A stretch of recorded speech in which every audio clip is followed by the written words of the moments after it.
आज हम देखेंगे मॉडर्न एम्पायर के टॉपिक को। ये टॉपिक यूपीएससी के लिए बहुत इंपॉर्टेंट है क्योंकि मॉडर्न एम्पायर इंडिया की पहली बड़ी सेंट्रलाइज्ड एम्पायर थी जो पूरे इंडियन सबकॉन्टिनेंट को एक पॉलिटिकल अथॉरिटी के अंडर लाई थी। चंद्रगुप्त मौर्य से लेकर अशोका द ग्रेट तक इस एम्पायर ने इंडिया के पॉलिटिकल, इकोनॉमिक और कल्चरल लैंडस्केप को कंप्लीटली ट्रांसफॉर्म कर दिया था। अब सबसे पहले देखते हैं मॉडर्न एम्पायर के जियोग्राफिकल और पॉलिटिकल कंटेक्स्ट। मॉडर्न एम्पायर की फाउंडेशन मगध में हुई थी। मगध की ज्योग्राफिकल लोकेशन बहुत स्ट्रेटेजिक थी क्योंकि ये गंगा प्लेन्स में सिचुएटेड था जो कि एक्सट्रीमली फर्टाइल था। इस फर्टाइल गंजाटिक द्वीप ने एग्रीकल्चर और ट्रेड दोनों के लिए एक स्ट्रॉन्ग बेस प्रोवाइड किया था। गंगा और सोन रिवर्स के पास होने से ये रीजन नेचुरली भी प्रोटेक्टेड था और यहाँ से मेजर ट्रेड रूट्स भी गुजरते थे। इसके अलावा मगध के पास आयरन ओर के रिच डिपॉजिट्स भी थे जो वेपन्स और एग्रीकल्चरल टूल्स बनाने के लिए एसेंशियल थे। अब देखते हैं इस टाइम का पॉलिटिकल सिनेरियो क्या था। 4th सेंचुरी बीसी के एंड में जब अलेक्जेंडर द ग्रेट इंडिया से वापस चला गया था तो एक पावर वैक्यूम क्रिएट हो गया था। अलेक्जेंडर के विड्रॉल के बाद नॉर्थ वेस्ट इंडिया में जो ग्रीक गवर्नर्स थे वो वीक हो गए थे। ये सिचुएशन चंद्रगुप्त मौर्य के लिए एक गोल्डन अपॉर्चुनिटी थी कंसोलिडेशन के लिए। उस टाइम मगध पर नंदा डायनेस्टी का रूल था जो काफी अनपॉपुलर थी एक्सेसिव टैक्सेशन की पॉलिसी की वजह से। साथ ही में सराउंडिंग एरियाज में कई सारे छोटे छोटे किंगडम्स भी प्रेजेंट थे। सो ये था एक ब्रीफ पॉलिटिकल सिनेरियो उस टाइम का। अब देखते हैं मौर्यस के राइज कैसे हुआ।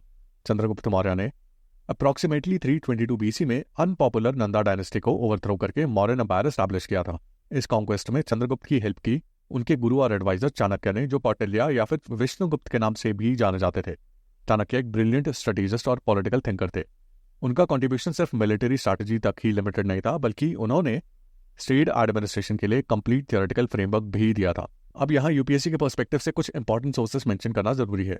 अर्थशास्त्र जो कौटिल्य को एट्रीब्यूटेड है, ये एक कॉम्प्रिहेंसिव वर्क है स्टेटक्राफ्ट, इकोनॉमिक्स और मिलिट्री स्ट्रेटेजी पर। ये टेक्स्ट मॉडर्न एडमिनिस्ट्रेशन को समझने के लिए एक्सट्रीमली वैल्यूएबल है। दूसरा इंपॉर्टेंट सोर्स है मेगास्थनीज का इंडिका।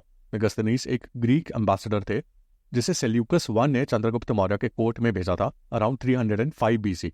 उनके अकाउंट से हमें पाटलिपुत्र का एडमिनिस्ट्रेशन, सोसाइटी और मॉडर्न गवर्नेंस के बारे में डिटेल्ड इन्फॉर्मेशन मिलती है। अब देखते हैं चंद्रगुप्त मौर्य ने क्या कॉन्क्वेस्ट किए थे। चंद्रगुप्त ने अपने अर्ली कॉन्क्वेस्ट में नॉर्दर्न इंडिया का वास्ट रीजन कॉन्कर किया था। उन्होंने पाटलिपुत्रा को अपनी इंपीरियल कैपिटल बनाया था जो गंगा और सोन रिवर्स के कॉन्फ्लुएंस के पास लोकेटेड थी। ये सिटी बहुत वेल प्लान थी और वुडन फोर्टिफिकेशन से प्रोटेक्टेड थी। चंद्रगुप्त ने वेस्टर्न फ्रंटियर्स पर भी एक्सपैंड किया था। उन्होंने ग्रीक्स को डिफीट किया था जो अलेक्जेंडर के विड्रॉल के बाद नॉर्थ वेस्टर्न टेरिटरीज में प्रेजेंट थे। चंद्रगुप्त ने सेल्यूकस I से अराउंड 303 बीसी में एक ट्रीटी साइन करी थी और इस ट्रीटी के अकॉर्डिंग सेल्यूकस ने ईस्टर्न टेरिटरीज जिसमें गंधारा और अफगानिस्तान के अराउंड का रीजन आता था, इन्हें चंद्रगुप्त को ट्रांसफर कर दिया था। और एक्सचेंज में चंद्रगुप्त ने सेल्यूकस को 500 वॉर एलिफेंट्स गिफ्ट किए थे जो ग्रीक वॉरफेयर में एक्सट्रीमली वैल्यूएबल थे। इसके अलावा चंद्रगुप्त और ग्रीक्स के बीच एक मैरिज अलायंस भी हुई थी जिसमें सेल्यूकस की डॉटर की मैरिज चंद्रगुप्त से हुई थी।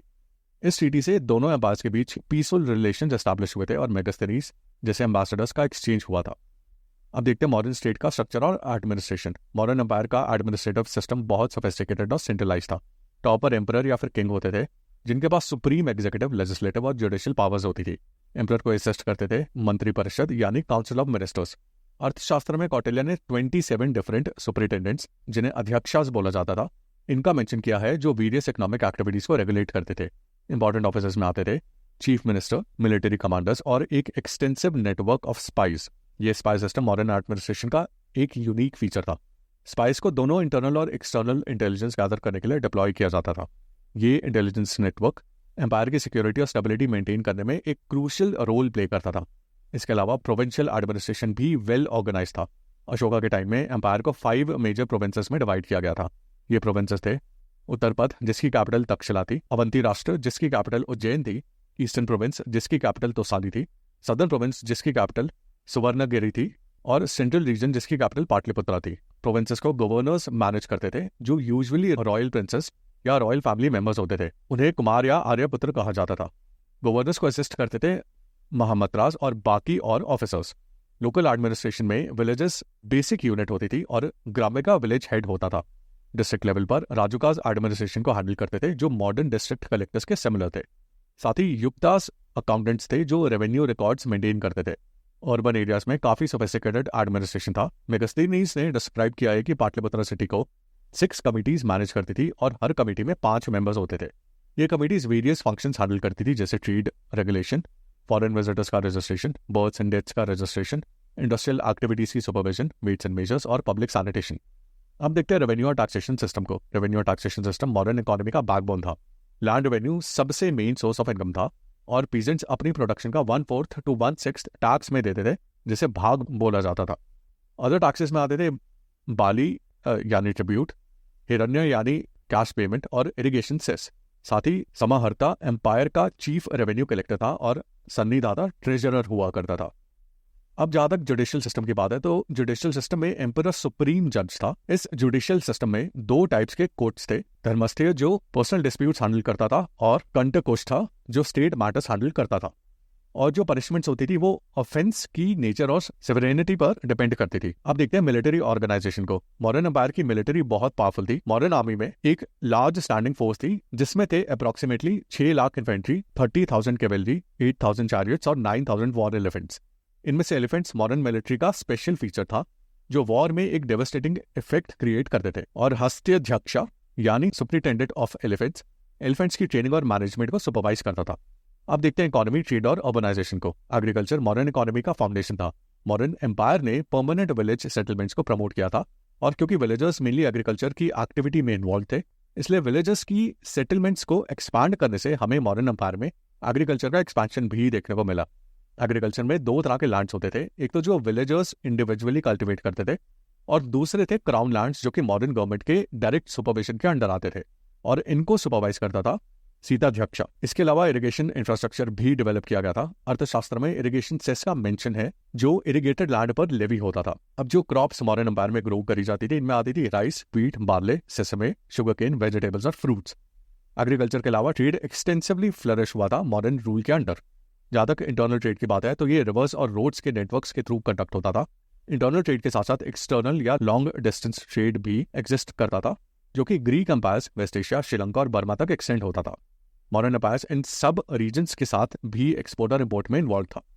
अब जैसे कि मैंने आपको बताया कि जो विलेज सेटलमेंट्स थे ये इन्वॉल्व थे एग्रीकल्चर में, और जो अर्बन सेंटर्स या फिर सिटीज थे ये इन्वॉल्व थी और ऑक्यूपेशंस में। और इन ऑक्यूपेशंस में मेनली प्रोडक्शन ऑफ गुड्स और साथ में सर्विसेज आती थी। साथ ही में जो मेजर सिटीज थी मॉडर्न एम्पायर के अंडर, ये डेवलप हुई थी एज मेजर ट्रेड सेंटर्स और इन मेजर ट्रेड सेंटर्स में थे पाटलिपुत्र, तक्षशिला, उज्जैन, मथुरा और वाराणसी। अब जहाँ तक इम्पोर्ट और एक्सपोर्ट की बात है तो मॉडर्न एम्पायर्स के एक्सपोर्ट में आते थे textiles, specially muslin and cotton, spices जैसे कि paper, turmeric, cardamom, Ivory, semi precious stones, pearls और सैंडलवुड।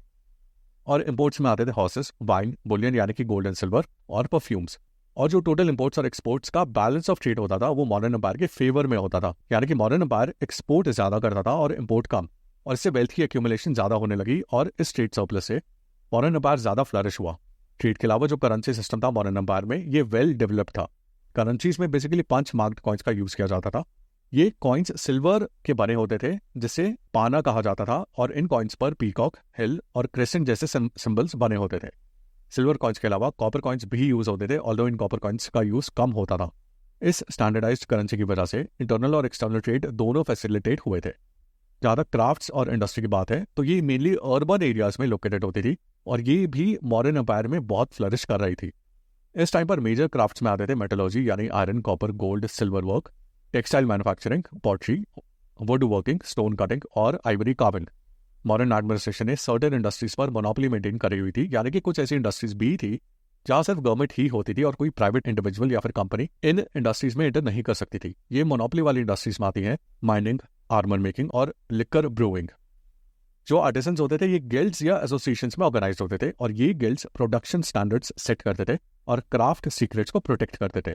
इन गिल्ड्स को श्रेणीज भी बोला जाता था। अब देखते हैं एम्परर अशोका के बारे में। अशोका अप्रॉक्सीमेटली 268 BC में मॉडर्न एम्पायर के किंग बने थे। इनिशियली उन्होंने एक एग्रेसिव मिलिट्री एक्सपेंशन की पॉलिसी को फॉलो किया था। इस एक्सपेंशन की पॉलिसी के अंडर अशोका ने कई सारे आसपास के किंगडम्स को मॉडर्न एम्पायर में मिलिट्री कॉन्क्वेस्ट के थ्रू इंक्लूड किया था और इन सब मिलिट्री कॉन्क्वेस्ट में से सबसे इंपैक्टफुल और इंपॉर्टेंट थी कलिंगा के किंगडम के साथ वॉर, जो कि 261 BC में हुई थी। कलिंगा वॉर बहुत ही डिस्ट्रक्टिव थी। अशोका ने 13th रॉक एडिक्ट में ये मेंशन किया है कि इस वॉर में अप्रॉक्सीमेटली 1 लाख लोग मारे गए थे और 1.5 लाख लोगों को कैप्टिव बनाया गया था। इस वॉर की डिस्ट्रक्शन ने अशोका को डीपली डिस्टर्ब कर दिया था और ये मोमेंट उनकी लाइफ का टर्निंग पॉइंट बन गया था। इस वॉर के बाद अशोका ने मिलिट्री कॉन्क्वेस्ट का रास्ता छोड़ा और बुद्धिज्म अडॉप्ट किया। इस पीसफुल रास्ते पर चलते हुए अशोका ने धम्मा की पॉलिसी इंट्रोड्यूस करी थी जो मॉरल और एथिकल गवर्नेंस पर बेस्ड थी। धम्मा बेसिकली मेड राइटियसनेस और नॉन वायलेंस यानी कि अहिंसा, compassion, tolerance, respect for all living beings और सोशल वेलफेयर। ये पॉलिसी सेक्युलर थी और रिलीजियस टॉलरेंस प्रमोट करती थी। धम्मा एसेंशियली एक मॉरल कोड था जो सभी रिलीजन्स और सेक्ट्स के लिए अब एप्लीकेबल था। इस पॉलिसी को मॉडर्न एम्पायर की पब्लिक के बीच इंप्लीमेंट करने के लिए अशोका ने एडिक्ट्स या फिर ऑफिशियल ऑर्डर्स या फिर प्रोक्लेमेशंस का एक्सटेंसिव यूज किया था, और ये एडिक्ट्स रॉक्स और पिलर्स पर इंस्क्राइब किए जाते थे थ्रू आउट द एम्पायर। हमें एक्सकेवेशन में 2 तरह के एडिक्ट्स मिले हैं, मेजर रॉक एडिक्ट्स जो टोटल 14 थे, और पिलर एडिक्ट्स। इन एडिक्ट्स के through social welfare measures, administrative orders और रिलीजियस टॉलरेंस का मैसेज स्प्रेड किया गया था। अब कुछ इंपॉर्टेंट एडिक्ट्स को देखते हैं यूपीएससी पर्सपेक्टिव से। इनमें से पहला है रॉक एडिक्ट 2। रॉक एडिक्ट 2 में मेंशन है medical treatment for humans and animals, medicinal plants का प्लांटेशन और वेल्स का कंस्ट्रक्शन। रॉक एडिक्ट 30 सबसे इंपॉर्टेंट है, जो कलिंगा वॉर का विविड डिस्क्रिप्शन देता है और अशोका की ट्रांसफॉर्मेशन को एक्सप्लेन करता है। इसके अलावा पिलर एडिक्ट नंबर 7 डिस्क्राइब करता है अशोका का वर्क फॉर धम्मा फुलफिलमेंट और टॉलरेंस फॉर ऑल सेक्ट्स। अब ये जो एडिक्ट्स थे, इनमें से ज्यादातर एडिक्ट्स प्राकृत लैंग्वेज में लिखे हुए थे, और जो स्क्रिप्ट का यूज किया गया था यहाँ पर वो है ब्राह्मी स्क्रिप्ट। लेकिन प्राकृत लैंग्वेज और ब्राह्मी स्क्रिप्ट ज्यादातर एडिक्ट्स में यूज हुई थी, सभी एडिक्ट्स में नहीं, क्योंकि नॉर्थ वेस्टर्न रीजन में जो हमें एडिक्ट्स मिले हैं इनमें खारोस्ती स्क्रिप्ट का यूज किया गया है, और अफगानिस्तान के रीजन में अरमाइक और ग्रीक लैंग्वेजेस और स्क्रिप्ट्स का यूज किया गया है। ये मल्टीलिंगुअल अप्रोच अशोका की इंक्लूसिवनेस और प्रैक्टिकलिटी डेमोन्स्ट्रेट करती है। मॉरल और एथिकल कोड ऑफ कंडक्ट को एडिक्ट्स के थ्रू प्रमोट करने के अलावा धम्मा पॉलिसी के अंडर अशोका ने अपने लोगों के लिए पब्लिक वेलफेयर मेजर्स भी लिए। इनमें अशोका ने हॉस्पिटल्स एस्टैब्लिश किए, दोनों ह्यूमंस और एनिमल्स के लिए, और इंफ्रास्ट्रक्चर डेवलपमेंट में आते थे रोड्स का कंस्ट्रक्शन, रेस्ट हाउसेस यानी धर्मशालास, और वेल्स की डिगिंग ट्रैवलर्स के लिए। साथ ही ट्रीज प्लांट किए गए थे रोड्स के अलॉन्ग शेड प्रोवाइड करने के लिए। साथ ही अशोका ने ना ही सिर्फ बुद्धिज्म को अडॉप्ट किया, लेकिन बुद्धिज्म को बाकी रीजन में स्प्रेड करने के लिए स्टेप्स भी उठाए। अशोका ने बुद्धिज्म को स्प्रेड करने के लिए बुद्धिस्ट मिशनरीज को कई फॉरेन रीजन्स में भेजा, और इनमें से उनका बेटा महिंदा भी था जिसे अशोका ने श्रीलंका भेजा था। साथ ही अशोका ने बुद्धिस्ट डॉक्ट्रिन्स और नॉलेज को कंसोलिडेट करने के लिए और बुद्धिस्ट मिशनरी एक्टिविटीज को एक बेटर वे में ऑर्गेनाइज करने के लिए third Buddhist council approximately 250 BC में पाटलिपुत्रा में कंडक्ट करी थी। अशोका के इन सब एफर्ट से बुद्धिज्म इंडिया और इंडिया से बाहर south east Asia, central Asia और इवेंचुअली ईस्ट एशिया तक स्प्रेड हुआ था। अब देखते हैं रिलीजन, सोसाइटी और कल्चर को। अर्ली मॉडर्न रूलर्स ने प्रोबेबली ब्राह्मणिकल कल्ट्स को पैट्रोनेज दिया था, लेकिन अशोका के टाइम से बुद्धिज्म को मेजर रॉयल पैट्रोनेज मिला था। हाउएवर अशोका की पॉलिसी रिलीजियस टॉलरेंस की थी। उन्होंने बुद्धिज्म को अडॉप्ट किया था, लेकिन साथ ही में नॉन बुद्धिस्ट सेक्ट्स को भी डोनेशंस दिए थे। बुद्धिज्म के स्प्रेड से बुद्धिस्ट आर्किटेक्चर भी स्प्रेड हुआ था। बुद्धिस्ट आर्किटेक्चर में हमें बेसिकली 2 मेन स्ट्रक्चर्स देखने को मिलते हैं, एक तो है बुद्धिस्ट स्तूपास और दूसरा है बुद्धिस्ट मोनेस्ट्रीज, जिनमें आते हैं बुद्धिस्ट चैत्यास और Buddhist विहारास। Stupas basically burial mounts थे जिनमें बुद्धा या बुद्धिस्ट मंक्स के रिलिक्स रखे गए थे। फेमस स्तूपास में आते हैं सांची स्तूपा जो कि मध्य प्रदेश में है, और धमेक स्तूपा जो कि सारनाथ में है। अब जहाँ तक इस पीरियड के सोशल स्ट्रक्चर की बात है, तो इस टाइम पर सोसाइटी में वर्ना सिस्टम प्रेजेंट था, जिसमें 4 मेन कैटेगरीज थी, ब्राह्मणा, क्षत्रिय, वैश्य और शूद्रा। अब देखते हैं आर्ट एंड आर्किटेक्चर को। Art and architecture modern period की एक आउटस्टैंडिंग अचीवमेंट थी। हमें इस पीरियड में हाईली पॉलिश स्टोन सर्फेसेस देखने को मिलते हैं। ये पॉलिश इतनी रिफाइंड थी कि आज भी 2300 ईयर्स के बाद भी इसकी शाइन मेंटेन्ड है। साथ ही हमें अशोका के टाइम के पिलर्स भी देखने को मिलते हैं। ये अशोकन पिलर्स आर्किटेक्चरल मार्वल्स है। ये मोनोलिथिक पिलर्स हैं, यानी कि एक स्टोन से कार्व्ड आउट है, और जो स्टोन इन पिलर्स को बनाने में यूज किया गया है वो है चुनार सैंडस्टोन। ये पिलर्स 40 to 50 फीट टॉल हैं और इनका वेट ऑलमोस्ट 50 टन है। इन पिलर्स का सबसे आइकॉनिक एग्जांपल है लायन कैपिटल ऑफ अशोका, जो कि प्रेजेंट है सारनाथ में। इस पिलर पर 4 लाइन्स बैक टू बैक बने हुए हैं ऑन अ सर्कुलर अबाकस। ये जो 4 लाइन्स है जो कि इस पिलर पे बने हुए हैं, ये इंडिया का नेशनल एम्बलम भी है। हमें इस पिलर पर नेशनल एम्बलम के अलावा 24 स्पोक्ड व्हील्स, जिसे अशोक चक्र भी बोला जाता है, जो कि हमारा नेशनल फ्लैग पर है, ये भी हमें इस पिलर पर मिलता है।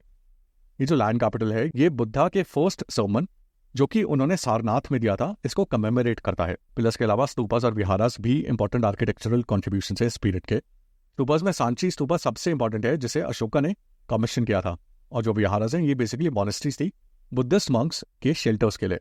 अब देखते हैं मॉडर्न एम्पायर के डिक्लाइन को। अशोका की डेथ के बाद, जो कि हुई थी अराउंड 232 बीसी, इसके बाद मॉडर्न एम्पायर का डिक्लाइन होना शुरू हुआ था।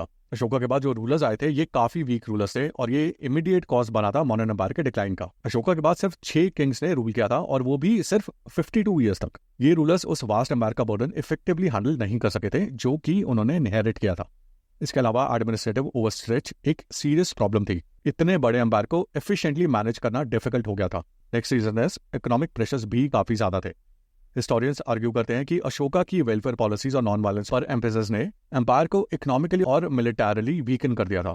अगला रीजन है राइज ऑफ रीजनल पावर्स। जो प्रोविंसेस अशोका के टाइम पर मौर्यन एम्पायर में थे, ये ऑटोनॉमी असर्ट करने लगे थे और सेंट्रल अथॉरिटी डिक्लाइन होने लगी थी। नेक्स्ट एक्सटर्नल थ्रेट्स भी थे, स्पेशली नॉर्थ वेस्ट फ्रंटियर पर। Indo Greeks north west frontier पर प्रेशर क्रिएट करने लगे थे। और फाइनली 185 BC में लास्ट मौर्यन रूलर बृहद्रथ को उसकी खुद की आर्मी के कमांडर पुष्यमित्रा शुंगा ने असैसिनेट कर दिया था एक मिलिट्री परेड के दौरान। इस असैसिनेशन के साथ मौर्यन डायनेस्टी का एंड हो गया था और शुंगा डायनेस्टी एस्टैब्लिश हुई थी। अब देखते हैं मौर्यन एम्पायर की लेगेसी और सिग्निफिकेंस को। मौर्यन एम्पायर की लेगेसी बहुत प्रोफाउंड और लास्टिंग है। पॉलिटिकल लेगेसी के पर्सपेक्टिव से ये इंडिया का first large pan India imperial structure था। इस एम्पायर ने प्रूव कर दिया था कि इंडियन सबकॉन्टिनेंट को एक सेंट्रल पॉलिटिकल अथॉरिटी के अंडर यूनिफाई करना पॉसिबल है। ये मॉडल आगे आने वाले एम्पायर्स, स्पेशली गुप्ता एम्पायर के लिए एक इंस्पिरेशन बन गया था। इसके अलावा मॉडर्न एम्पायर की एडमिनिस्ट्रेटिव लेगेसी भी सिग्निफिकेंट है। Modern bureaucratic institutions, revenue practices और बाकी एडमिनिस्ट्रेटिव सिस्टम्स ने फ्यूचर गवर्नेंस सिस्टम्स को इन्फ्लुएंस किया था। स्पेशली सेंट्रलाइज्ड एडमिनिस्ट्रेशन का कंसेप्ट जो मॉरिन्स ने डेवलप किया था, वो इंडियन स्टेट क्राफ्ट में एक बहुत ही फाउंडेशनल कंसेप्ट बन गया था। इसके अलावा मॉरिन्स की रिलीजियस और कल्चरल लेगेसी प्राइमरीली अशोका से एसोसिएटेड है। बुद्धिज्म को मेजर वर्ल्ड रिलीजन बनाने में अशोका का कंट्रीब्यूशन अनपैरेलल है। अशोका का धम्मा या फिर मॉरल किंगशिप का मॉडल, जहां रूलर अपनी पावर का यूज पब्लिक वेलफेयर और एथिकल गवर्नेंस के लिए करता है, ये एक इंड्योरिंग आइडियल बन गया था। ये कंसेप्ट लेटर बुद्धिस्ट किंगडम्स में भी इन्फ्लुएंस क्रिएट कर रहा था। अपार्ट फ्रॉम इट, पाटलिपुत्रा के रुइंस, स्तूपास और specially Ashokan pillars ancient Indian history को अंडरस्टैंड करने के लिए इनवैल्यूएबल सोर्सेस हैं। ये मॉन्यूमेंट्स आर्ट, आर्किटेक्चर और इंजीनियरिंग का हाई स्टैंडर्ड डेमोन्स्ट्रेट करते हैं। सो अगर हम ओवरऑल देखें तो मौर्यन एम्पायर इंडिया की हिस्ट्री में एक गोल्डन चैप्टर है। चंद्रगुप्त मौर्य ने जो पॉलिटिकल यूनिफिकेशन स्टार्ट किया था और अशोका ने जिस एथिकल गवर्नेंस और मॉरल लीडरशिप को एस्टैब्लिश किया था, वो इंडियन सिविलाइजेशन के लिए एक बेंचमार्क बन गया था। Administrative innovation, economic prosperity, cultural achievements और स्पेशली बुद्धिज्म का स्प्रेड, ये सब मौर्यन एम्पायर की लास्टिंग कॉन्ट्रीब्यूशंस हैं।